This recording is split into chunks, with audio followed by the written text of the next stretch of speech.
Do you want to know what it takes to do $1 million a month in revenue in your med spa? Then you don't want to miss today's interview where I'm speaking with practice manager Rachel Nappo from Misha Aesthetics. Hey, Rachel, thanks for joining me. Absolutely. Thanks for having me. Wonderful. Well, let's dive right into it because you have a beautiful story sharing how you've been a part of building this great empire at Misha Aesthetics.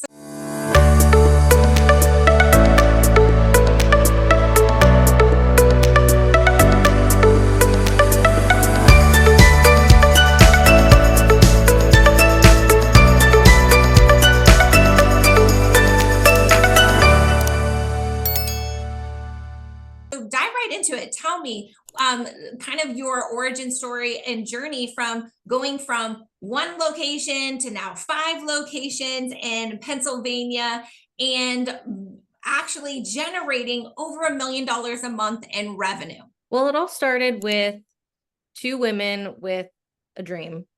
They had a couple $100s that they put together in an investment, and one of them already owned a business. She owns a dental practice. So they started injectables in one of those rooms, and then it quickly grew to become its own standalone office, and then more offices just kept coming in the works. So once they realized they had something there, they were like, all right, let's run with it.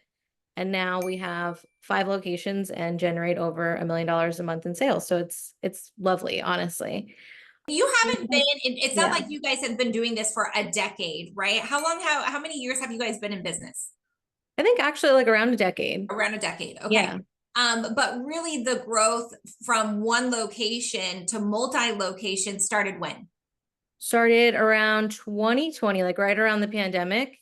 That was when we opened our second location. So Warminster was the second that came about. So we faced some COVID challenges there, Yeah. obviously with business closures and everything. So that office took a little bit to grow. And then we had other opportunities pan their way out to us over the years, which we just kind of took. Like our medical director, he had an office in Reading, Pennsylvania. And once he ended up closing his practice, we kind of like absorbed his client base. So that was great. And one of our nurse practitioners on the team, she was working alongside him all these years and with us too. So that's kind of like her office in a sense. So as long as we know that she's there, it runs seamlessly. Okay, so you spotted some opportunities and took advantage of it and ran with it quickly. Why do you think so? It took almost 6 years, right, for to go from 1 to 2 locations, and now you've gone very quickly. What were some of the things that you guys identified as really necessary to have that duplicatable, scalable model to have such confidence to grow as quickly as you have after, being one location for 6 years? COVID, as much as it had its like disadvantages, it did have its advantages because a lot of people were really looking at themselves a lot, like a lot virtually on Zoom Yeah. and everything. And everyone was like looking and they were like, oh wow, do I really look like that? And the extra money and stuff that people were having from not traveling, that helped a lot. Word of mouth, especially, helped our growth immensely. And we do make our providers, I shouldn't say make, we encourage our providers to do a ton of trainings throughout the year. Before you're even hired with us, we have you go through 100 hours of training alongside providers, and then also doing on-site trainings with different brand reps and stuff like that. So we make sure our team has valuable credentials at the end of the day, so that way people know that they can trust us and come to us and that we'll take good care of them. So you really invest in training your team and having really A players. What about on the business side or marketing side of things? What are some of the systems that you have in place that have been duplicatable that's helped you to scale so quickly? Chris, one of our owner sons, he's our marketing manager. He's excellent. He has a theater background and everything. So everything that we do is over the top. He makes us do parodies and stuff all the time and is always has a camera in your face, but his method worked. He likes to kind of go that more like silly route and everything and be not so serious, especially when it comes to our social media stories. those are kind of like all over the place. And I didn't know how to feel about it at first because I'm very like neat, organized by Mhm. like I want like a theme, everything, but he just likes to just run with day to day, anything interesting he's posting, and he'll just get in your face. And people feel like they really have gotten to know us personally through our Instagram stories because of the silliness and just how like random everything is. So I feel like that also makes people want to come to us because they feel like they already know us once they're walking in the door. I love that. Really building that brand that's fun, that builds Yeah. trust, that shows up consistently. His strategy is insane. I love that. So tell me on the operation side, the business side that you're handling from the day-to-day operations, what kind of systems do you believe that you have in place that allows you to have 5 locations, to manage 5 locations at such a high level? Well, our EMR software is really great. Simplast is wonderful. So it helps us keep things very organized. Like our reporting features are amazing. So it's very nice to run those types of reports to see, what location is exceeding in what realm, like treatment wise, retail wise. And so that really contributes to our successes by analyzing those reports on the regular. I'm able to know what does well where. And then I know that I need to make sure that each location is well stocked in certain things, as where others might not need so much of something because different environments, thrive with different things. I think that it's so great and important what you said about your EMR and having those KPIs and benchmarks and reporting set up so that you can make decisions in your business based on data, right? Because when you have 5 locations and such a large team and you're not able to be in all places at all time, like you can't go off of feel, right? You can't be like, well, patients love her. I think she does a good job, right? You really have to be data driven. And so often people, there are a lot of good EMRs out there, but people don't have them set up correctly or they don't know how to use them. And so they're going off of feel. We're guilty of doing that. Up until 2021, I sat down with the business owners and management and I said, we need to make a change because we're not utilizing our software to its full capacity. Like what are we paying for, Yeah. essentially? Like I was like, we're doing a lot of stuff like paper wise and going off of just feel of things. And I was like, and we need data. So I reprogrammed our entire software to get it set up where we can set up these kind of benchmarks and stuff for us to hit each month, which is awesome. So it's like we've come so far. And then sometimes, like technology, it lags.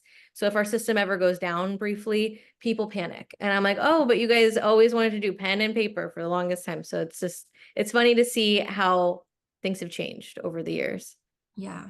So when you're utilizing those reports, if you identify whether it's a whole location or maybe a couple individual providers are not hitting their benchmarks, right? Or like the data tells you we have an opportunity to improve here. What do you do with that data then?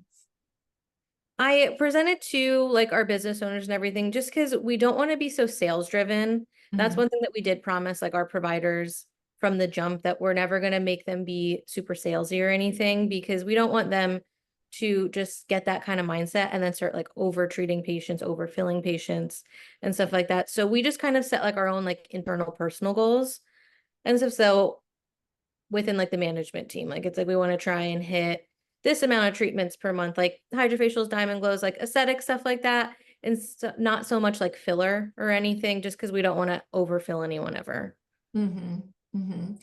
And so what is like top tier, mid level, and then location, like leadership look like, right? Like you guys are really building an empire at Misha Aesthetics. And as you grow and expand, you're not able to be all places at all times. So how do you, build a culture and teams with the right support and accountability and able to do that at such a high level with scale, right? Without sacrificing patient results or experience or culture at the end of the day.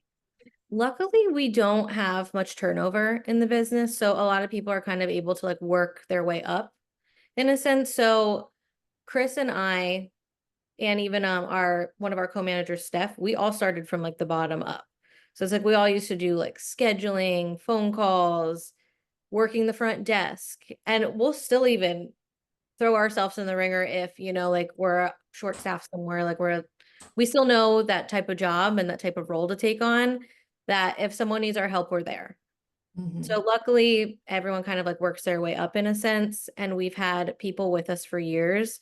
So it's easy to keep that culture since we all kind of know how each other works. Yeah, I love that. Now, would you say a part of your recruiting process is, do you guys focus more on hiring someone experienced and paying that premium so they can come in and hit the ground running, or more that entry level position, whether it's a front desk, an SD, or an injector, and then you, as long as they share your core values, you are willing to invest and train them to be able to, turn them into the team member that you're really after, right? Because I feel like people have one or two philosophies that they prefer. They either want to pay for experience, right? They don't have the time or desire to train or invest in people. Or they're like, no, like I want to make sure that they're a culture fit, they share our core values, and I'm willing to train them. Where do you feel like you guys fall? Honestly, that's a great question. It's kind of circumstantial. So it's kind of what we need at the time. Obviously, you tend to prefer somebody with experience, but that's not always the case that you could get somebody with experience. So we don't mind taking the time to invest in somebody. We've had a great return on a lot of the staff that we've done that with, whether it be an injector, an esthetician, front desk. They usually turn out very well because they start wherever and they really adopt then your core values and they understand and learn how your practice works. Whereas someone that does come in with experience might have some bad habits. Yeah. And I don't mean that in a bad way or anything, but it's hard to learn a new habit and adopt a new business's practice and ways of doing things than it is to train somebody from the ground up. Yeah, absolutely. And what do you feel like you guys do to ensure that you don't invest all this time and energy and training, right? It's costly. Your time is money, not to mention like just even investing in hard money in their training to ensure that they stick with you versus like, oh, I got what I needed. Now I'm going to go just like open my own shop or go to another med spa that just, dangled a carrot at me. Because I often hear people's complaint of, you know, um, adding to their team with someone that's not experienced, that they just have been burned in the past, that they invested all this time and money and then they just leave them. So why do you think that you've been able to grow as quickly, and when you invest in people, they stay? I think one of the reasons why people stay is they realize a lot of the work that goes into running a business and they don't want to take that on. Well, Once let's they unpack that. see the behind Unpack the that. scenes. Yeah. Yes, because I totally Yeah. agree. Why? So, how do you show them, or how do they see, right? Because so often our team sees like just the gross revenue coming through the door, right? I just sold $3,000 worth of filler, right? And they don't always know like how expensive, how much overhead, how much responsibility, liability there is when it comes to running a med spa. So how do you communicate that in a way that your team really gets it and sees the value of being a part of a team? I think having one of our business owners being our lead injector is a blessing in that sense because she handles all and any customer complaint we may get. So if someone's reaching out about being unhappy about something, they're constantly going then to her and seeking out her advice. So I think it's nice for them because they get to leave the job at the end of the day. Whereas if you own the business or you're in that management side, like it follows you home. So you never have a day off when you're a business owner. I think that they see that. Yeah. And give me an example or kind of a high level overview of your compensation plans to show them kind of a career advancement model of when you really perform and are helping the practice to grow, you're going to be compensated, right? So, how do you keep people engaged with your compensation plan so that they don't like be like, oh, I can just go out and do it myself and make so much more money? I think having a commission-based structure is amazing. We kind of set our providers up like with a commission structure, and it's kind of like you make what you want of it. It's like you could keep hustling, going out, doing different events and everything, and trying to just keep building your book and just keep growing. Because the harder you work, the more you're going to make at the end of the day. So we don't have like pay like hourly or anything like that. So that way then they're really motivated to go out and secure those clients and keep building those relationships so the clients come back to them. And Mhm. they'll need to build that relationship with them. So that way then the client doesn't go off to somebody else or another practice, or even just an injector within our practice. Yeah. What is next for Misha Aesthetics? What's your guys' big vision? Where do you guys go from here?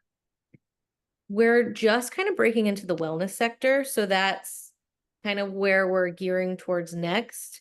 We've already started, like hormone therapy and everything. So that's starting to take off a little bit. And then we're looking into other sectors of wellness to get into because it's not just so much about the beauty on the outside. We're kind of focusing on now the inside as well. Yeah, I love that.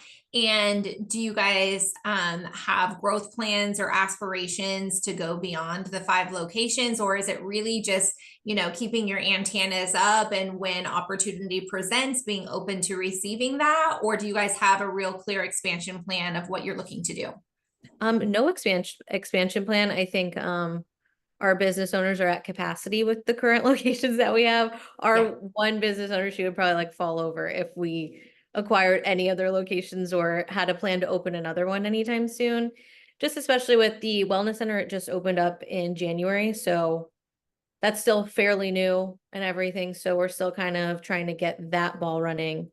And then who knows, maybe building into like a giant location one day. That's something I would love to do, but I don't really have that kind of say, but Right. that's What what I would. what would you say the business owners would say about like, is it worth it, right? To the scalability, the multi-locations, right? The extra responsibilities and not being able to be in, all places, one person in all places at all time, right? Like it's just not possible. Is it worth it for them at the end of the day? And what does it take to be able to really do that at a high level without killing yourself? Well, I think they think that it's definitely worth it. We've grown and been able to have so many more employees and stuff along the way that have kind of become like family and everything. And I think just having, those core employees in each location to help work with you. So that way when you can't be in a location every single day or every week, it runs seamlessly. Mhm. Yeah. Team, having the right people in the right seats, right? Yeah. Surrounding yourself with the right people.